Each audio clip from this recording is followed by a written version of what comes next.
তার তো আর কোনো কাজ নাই, তার তো সারাদিন ওই ফেসবুক, তার তো সারাদিন ওই ইউটিউব এইগুলো নিয়েই কাজ। সে তো রাস্তায় বের হইতে পারতেছে না।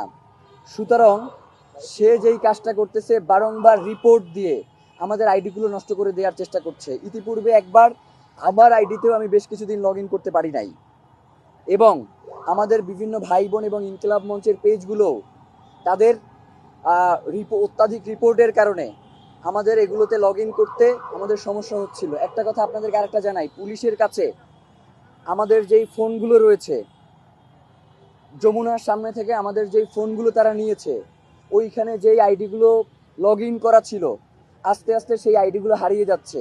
সেইগুলোর নিয়ন্ত্রণ আমরা হারিয়ে ফেলছি। তাদের কাছে বারংবার অনুরোধ করা সত্ত্বেও তারা এখন পর্যন্ত আমাদের সেই ফোনগুলো আমাদের কাছে হস্তান্তর করছে না।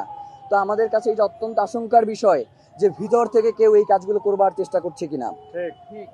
সেকেন্ড যেই ব্যাপারটা, সেটা হচ্ছে গতকালকে আপনারা জানেন যে ইফতারের পরেই আমরা এখানে শহীদ ওসমান হাদির যখন হত্যাকারীরা আমরা শুনতে পেয়েছি গ্রেপ্তার হয়েছে, তার পরবর্তী সময়ে আমরা একটা বিক্ষোভ মিছিল করেছি এবং রাজু ভাস্কর্যে গিয়ে আমরা বক্তব্যে বলেছি যে তাদেরকে অতি দ্রুত দেশে ফিরিয়ে এনে এর পিছনে কারা রয়েছে তাদেরকে জিজ্ঞাসাবাদ পূর্বক বিচারের মুখোমুখি করা হোক। কিন্তু গতকাল থেকে এক ধরনের একটা প্রোপাগান্ডা দেখতে পাচ্ছি যে ইনকিলাব মঞ্চ নাকি শহীদ ওসমান হাদির হত্যাকারীদের গ্রেপ্তার হওয়ার পরে তারা নিশ্চুপ হয়ে গেছে।